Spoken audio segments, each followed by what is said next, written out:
లోకేష్ గారు రాష్ట్ర విద్యాశాఖ మంత్రి అయిన తర్వాత రాష్ట్రంలో గతంలో ఎప్పుడూ లేనంతగా విద్యా వ్యవస్థలో పలు సంస్కరణలకు శ్రీకారం చుట్టి ఆంధ్రప్రదేశ్ విద్యా వ్యవస్థనే భారతదేశం చూసే విధంగా ఈరోజు ఆయన పనిచేయడం జరుగుతుంది.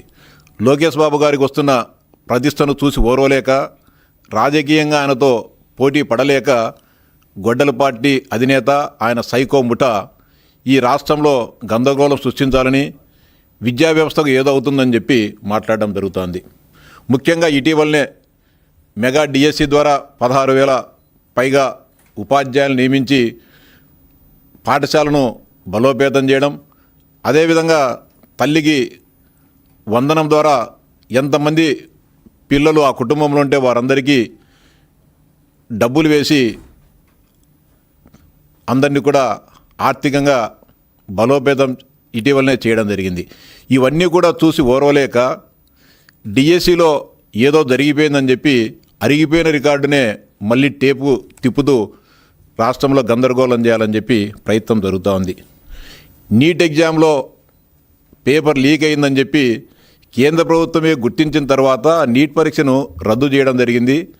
దాని కొనసాగింపుగా ఇటీవలనే గత 2 రోజుల క్రితమే మానవ వనరుల శాఖ కేంద్ర మంత్రివర్యులు ధర్మేంద్ర ప్రధాన్ గారు రాజీనామా చేయడం జరిగింది. ధర్మేంద్ర ప్రధాన్ గారు రాజీనామా చేశారు. ఇక్కడ లోకేష్ గారు కూడా రాజీనామా చేయాలని చెప్పి మాట్లాడుతూ ఉన్నారు.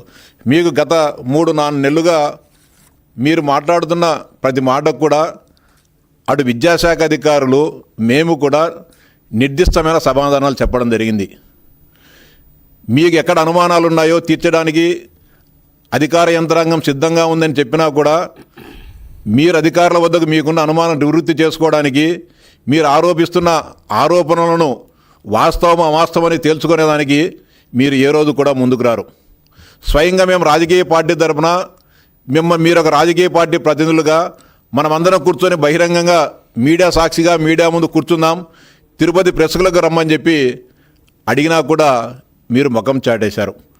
స్వయంగా లోకేష్ బాబు గారు కూడా మీకు ఏం అనుమానాలు ఉన్నాయి, నేను సవాల్ చేస్తా ఉన్నా, జగన్మోహన్ రెడ్డి గారిని చర్చకు రమ్మని చెప్పండి, ఆయనకు ఏ అనుమానాలు ఉన్నాయి ఆధారాలు సహా రమ్మని చెప్పండి, నేను నివృత్తి చేస్తా అని చెప్పి లోకేష్ బాబు గారు కూడా సవాల్ చేయడం జరిగింది. మేము కూడా చెప్పాం, జగన్మోహన్ రెడ్డికి వీలు కాకపోతే మీ పార్టీలో ఏ స్థాయి నాయకులు వస్తారో మేము కూడా అదే స్థాయి నాయకులం వస్తాం, మీ తాడేపల్లి వైఎస్ఆర్సీపీ కార్యాలయంలో చర్చించేదానికి మేము సిద్ధంగా ఉన్నామని మీకు స్పష్టంగా చెప్పినప్పటికీ ఈ రోజు వరకు కూడా మీ నోటి నుంచి సమాధానం రాకపోగా కుట్రలు కుతంత్రాలతో ఏదైతే గొడ్డలి పట్టుకొని మీ కుటుంబ సభ్యులను హతమార్చారో ఈ రాష్ట్రంలో ఉన్న యువత మెడలపైన గొడ్డలి పెట్టి వారి ఆశలను ఆకాంక్షలను దెబ్బతీయడానికి మీరు ప్రయత్నం చేయడం జరుగుతూ ఉంది. నిరాధారమైన ఆరోపణలు చేయడం జరుగుతుంది. నిన్న కూడా కొంతమంది చెప్పారు వైఎస్ఆర్సీపీ నాయకులు స్పోర్ట్స్ కోటాకు సంబంధించి బ్యాకప్ సర్టిఫికేట్స్ లేకుండా కూడా కొంతమందికి ఉద్యోగాలు ఇచ్చారని చెప్పి చెప్తా ఉన్నారు. ఇది మీరు సచివాలయంలో ఇచ్చిన ఉద్యోగాలు స్పోర్ట్స్ కోటాలో ఇచ్చిన 2,300 మంది ఉద్యోగాలకు సంబంధించిన వివరాలు మీ ప్రభుత్వం ఇచ్చిన వివరాలే. దీంట్లో 100 చూపిస్తా బ్యాకప్ సర్టిఫికేట్ లేకోకుండా మీరు ఉద్యోగాలు ఇచ్చిన దాంట్లో ఆర్చరీ విభాగంలో కె స్వాతి బ్యాకప్ సర్టిఫికేట్ లేదు, ఆర్చరీ విభాగంలోనే రాయపాటి లక్ష్మి బ్యాకప్ సర్టిఫికేట్ లేదు, అథ్లెటిక్స్లో సోమశేఖర ఆయనకు లేవు, ఇలా చెప్పు. అదేవిధంగా అథ్లెటిక్స్లోనే ఆర్వి నాగేంద్ర కుమార్ ఆయనకు లేదు. ఇంత దారుణంగా ఇంకా దారుణం ఏదంటే మీరు ఇచ్చిన సర్టిఫికేట్స్ను ఒకసారి పరిశీలిస్తే ఏదైనా కానీ సర్టిఫికేట్ ఇచ్చినప్పుడు ఎక్కడ టోర్నమెంట్స్ జరిగాయి, ఏ నెలలో జరిగాయి, ఏ తేదీన జరిగాయని చెప్పి స్పష్టంగా సర్టిఫికేట్లో ఇవ్వడం జరుగుతుంది. మీరు ఇచ్చిన ఉద్యోగాలను ఒకసారి పరిశీలిస్తే ఎంత దుర్మార్గకరంగా ఉన్నాయి. సోమశేఖర్ అనే అతను 2011-12లో ఏది అథ్లెటిక్స్లో పాల్గొనడం జరిగింది. బ్యాకప్ సర్టిఫికేట్లో కూడా 2011-12లోనే ఇచ్చారు. కానీ 2011 మీరే చెప్పారు, నేను సెలవు ఇచ్చారు. మెయిన్ సర్టిఫికేట్కు బ్యాకప్ సర్టిఫికేట్ పెట్టేటప్పుడు దీనికంటే ముందు ఆడిండాలని. ఎక్కడ ఆడారు? 2011-12 ఇక్కడ 2011-12 ఏ నెలలో ఇది ఆడారు, ఏ నెలలో ఇది ఆడారు, ఈ నెల కంటే ముందు నెలలో ఆడారా లేదని స్పష్టంగా చెప్పకోకుండా ఇష్టానుసారంగా ఇవ్వడం జరిగింది. అదేవిధంగా Lakshmidevi Nagalapuram silver medal in SV inter college 2000-2001 same main certificate కూడా participate in all India inter Amritsar 2000-2001 ఇది ఏ నెలలో పాల్గొన్నారు, ఇది ఏ నెలలో పాల్గొన్నారనే విషయం కూడా మీరు చెప్పకోకుండా వందలాది ఉద్యోగాలు ఇవ్వడం జరిగింది. కావాలంటే వెబ్సైట్లో ఉన్నాయి, మీరు కానీ ఒకసారి పరిశీలించుకోవాలి. ఇంకా మేము అత్యంత పారదర్శకంగా డిఎస్సి నిర్వహించాం. మేము పబ్లిక్ డొమైన్లో పెట్టాము కాబట్టి ఎక్కడ కూడా మేము అక్రమాలకు పాల్పడలేదు. అత్యంత పారదర్శకంగా డిఎస్సిని నిర్వహించాం కాబట్టి పబ్లిక్ డొమైన్లో అందరి వివరాలను కూడా ఉద్యోగాలు పొందిన 16,000 పైచిలుగు అభ్యర్థుల అందరి వివరాలను కూడా పెట్టడం జరిగింది. నిజంగా మేమేదైనా తప్పు చేసింటే ఎన్ని పెట్టాల్సిన పని దాచిపెట్టిందాం. మీరు గతంలో ముఖ్యమంత్రిగా ఉన్న సమయంలో మీ పరిపాలనా కాలంలో ఆఖరుకు రాష్ట్ర ప్రభుత్వంలో ఇచ్చే జీవోలను కూడా అత్యంత రహస్యంగా పెట్టాలని ఇచ్చిన మీరు ఈరోజు మేము అత్యంత పారదర్శకంగా దీన్ని నిర్వహిస్తే అవాకులు చెవాకులు మాట్లాడుతూ ఉన్నారు. అదేవిధంగా ఇవన్నీ కూడా మేము పెట్టిన సర్టిఫికేట్స్ ఆధారంగా మీరు మాట్లాడుతూ ఉన్నారు. 16,000 మందికి సంబంధించి మాట్లాడుతూ మళ్ళీ మా మీద బురదల్లే కార్యక్రమానికి చెప్తున్నారు. అంతేకాకుండా అనేక రకాలుగా రేపు ధర్నాలు చేస్తామని చెప్తా ఉన్నారు పెద్ద ఎత్తున. ఎవరింటి దగ్గర ధర్నాలు చేయాలా? మెగా డిఎస్సి ఇస్తాని మోసం చేసిన జగన్మోహన్ రెడ్డి దగ్గర ఇంటి దగ్గర మీరు ధర్నా చేయాలా? గ్రూప్ 1 పరీక్షల్లో కుంభకోణానికి పాల్పడిన జగన్ రెడ్డి ఇంటి ముందర మీరు ధర్నా చేయాలా? కడప జిల్లా పరిషత్తులో అక్రమాలకు పాల్పడిన మీ నాయకులకు వ్యతిరేకంగా నిరుద్యోగుల జీవితాలతో ఆటలాడుకున్న మీ జగన్మోహన్ రెడ్డి రాజీనామా చేయాలని చెప్పి మీరు డిమాండ్ చేయాలా? 2006 సంవత్సరం 2007 మధ్యకాలంలో రాజశేఖర రెడ్డి గారు ముఖ్యమంత్రిగా ఉన్నప్పుడు కడప డిఎస్సిలో జరిగిన అక్రమాలకు బాధ్యత మనం తీసుకుందాం. జగన్మోహన్ రెడ్డి తండ్రి ఫోటో పెట్టుకున్నాం, తండ్రి పేరు వాడుకుంటున్నాం, దాని బాధ్యత కూడా మనం తీసుకుందామని చెప్పి మీరంతా జగన్మోహన్ రెడ్డి ఇంటి దగ్గర ధర్నాలు చేయాల. ఇవన్నీ మాట్లాడుకోకుండా ఇష్టానుసారంగా మాట్లాడుతున్నారు. ఇంత మాట్లాడుతున్నారు మీరు. ధర్మేంద్ర ప్రధాన్ గారు రాజీనామా చేశారు మీరు చేయాలని. ధర్మేంద్ర ప్రధాన్ గారిని ఒక ప్రతిపక్ష పార్టీగా మేము కూటమిలో ఉన్నాం, ఎన్డీఏ కూటమిలో భారతీయ జనతా పార్టీ, తెలుగుదేశం పార్టీ, జనసేన ఈ రాష్ట్రంలో పొత్తు, మేము ఎన్డీఏ కూటమిలో ఉన్నాం. మీరు ప్రతిపక్ష పార్టీగా ధర్మేంద్ర ప్రధాన్ను రాజీనామా చేయాలని చెప్పి ఏ రోజైనా మీరు అడిగినారా? లోకేష్ బాబు గారినే మాట్లాడుతూ ఉన్నారే, ఎందుకు కానీ మీరు మాట్లాడలేకపోయినారు? మీ సాక్షి పేపర్లో కానీ మీ టీవీలో కానీ ఒక చిన్న వార్త అయినా కానీ వచ్చిందన్న మిమ్మల్ని అడుగుతా ఉన్నా. అంతేకాకుండా పిల్లేశారు. పిల్లేస్తే సరైన ఆధారాలు పెట్టనందున, వాస్తవ సమాచారం లేనందున మీ లాయర్లు చీఫ్ జస్టిస్ గారికి, డివిజన్ బెంచ్కి క్షమాపణలు చెప్పి వెనక్కి తీసుకోవడం జరిగింది. మళ్ళా చెప్తున్నారు నిన్న పేపర్లు సక్రమంగా పెట్టలేదని. పేపర్లు సక్రమంగా పెట్టలేని అడిగి పిల్లెందుకు? మీకు ఒక రాజకీయ పార్టీనా? అంటే కోర్టు సమయాన్ని, కోర్టు అంటే మీకు చిన్నచూపుగా కనబడుతోందని ప్రశ్నిస్తా ఉన్నా. సరైన సమాచారం మీ దగ్గర లేదు కాబట్టే కోర్టు ఆ పిటిషన్ను తిరస్కరిస్తుందనే భయంతో తెలివిగా మీరు ఆ పిటిషన్ను వెనక్కి తీసుకోవడం జరిగింది. మేము తప్పు జరిగితే ఒప్పుకునేదానికి సిద్ధంగా ఉన్నాం. ప్రభుత్వంలో 100కు 100% అన్నీ కరెక్ట్గా జరుగుతాయి, తప్పు జరిగితే నేను ఒప్పుకునేదానికి సిద్ధంగా ఉన్నా అని చెప్పి పలు సందర్భాలు లోకేష్ బాబు గారికి చెప్పడం జరిగింది.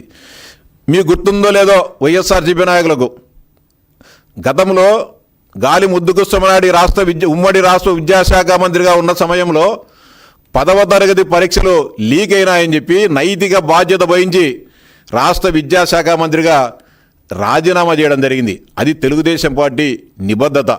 తప్పు జరిగింది కాబట్టి దానికి బాధ్యతగా ఆ రోజు విద్యాశాఖ మంత్రి బాధ్యత వహించడం జరిగింది. మీ గ్రూప్ 1 పరీక్షల్లో ఇంత ఘోరాలు ఇన్ని జరిగితే ఏనాడైనా కానీ బాధ్యత తీసుకున్నారా మీరు? తప్పు జరిగిందని కనీసం ఒక అధికారితో అయిన స్టేట్మెంట్ కానీ మీరు కానీ రాజకీయంగా ఒకటి ఇచ్చారా? ఈరోజు 163 మంది గ్రూప్ 1 అధికారుల పరిస్థితి, వారి భవిష్యత్తు ఏమవుతుందో కూడా తెలియని అగమ్య గోచర పరిస్థితుల్లో ఈరోజు ఉండడం జరుగుతుంది. ఎందుకని మీరు బాధ్యత తీసుకోవాలి? గ్రూప్ 1కి సంబంధించి మీరు ముఖ్యమంత్రిగా ఉన్న సమయంలోనే కదా పరీక్ష పేపర్లు అత్యంత కట్టుదిట్టమైన భద్రత మధ్య దిద్దాల్సి ఉంటే హాయిలాండ్లో మీ డ్రైవర్లు, మీ బండ్రోజులు, మీ ఇంట్లో పనిచేసే కూలోళ్ళు వీళ్ళందరితో కలిపి గ్రూప్ 1 పేపర్లు దిద్దిన మాట వాస్తవమా కాదా? 2006 సంవత్సరం కడప డిఎస్సిలో మీ తండ్రి గారు ముఖ్యమంత్రిగా ఉన్నప్పుడు ఓఎంఆర్ సీట్లనే మార్చేసి మెరిట్ ఉన్న నిరుద్యోగ ఉపాధ్యాయులందరినీ కూడా నాశనం చేసి కోట్లాది రూపాయలు మీ బంధువులు డబ్బులు తీసుకొని వాటిని తారుమారు చేసిన మాట వాస్తవం కాదా? ఆ పరీక్ష రాష్ట్రమంతా కాకుండా ఒక్క కడప జిల్లాలోనే డిఎస్సి పరీక్ష రద్దయిన మాట వాస్తవమా కాదా? ఒకసారి జగన్మోహన్ రెడ్డి గారు చెప్పాలి. ఎవరు బాధ్యత తీసుకుంటారు దీనికి? ఇది వాస్తవమా కాదా? డిఎస్సిలో ఏ యొక్క చిన్న తప్పు జరగకోకుండా 100% పారదర్శకంగా జరిగితే ఇంత నానాయాగి చేస్తూ ఉన్నారు. ఇంకా రేపు పెద్ద ఎత్తున ధర్నాలు చేస్తామంటున్నారు.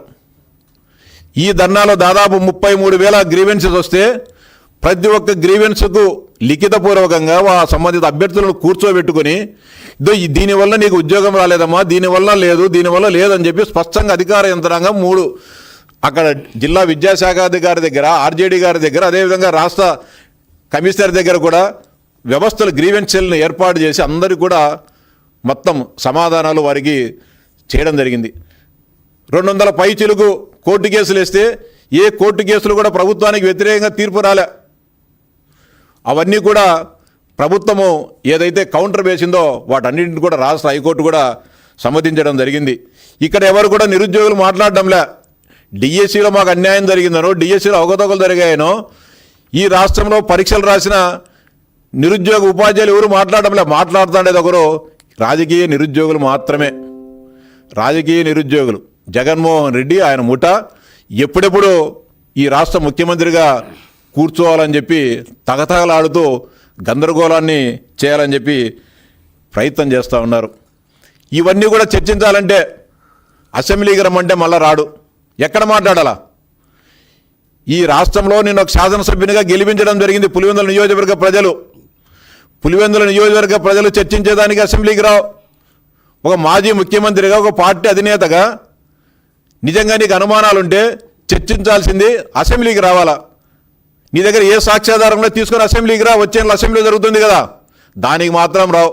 చెట్ల కింద, గోడల కింద, చెరువు గట్ల మీద కూర్చొని బురదల్లే కార్యక్రమానికి నువ్వు ప్రయత్నం చేస్తూ ఉన్నావు. నీ ప్రయత్నం ఎప్పటికీ కూడా సఫలం కాదు.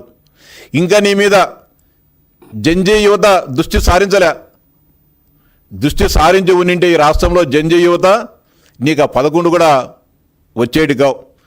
జంజీ యువత కూడా విజ్ఞప్తి చేస్తా ఉన్నాం.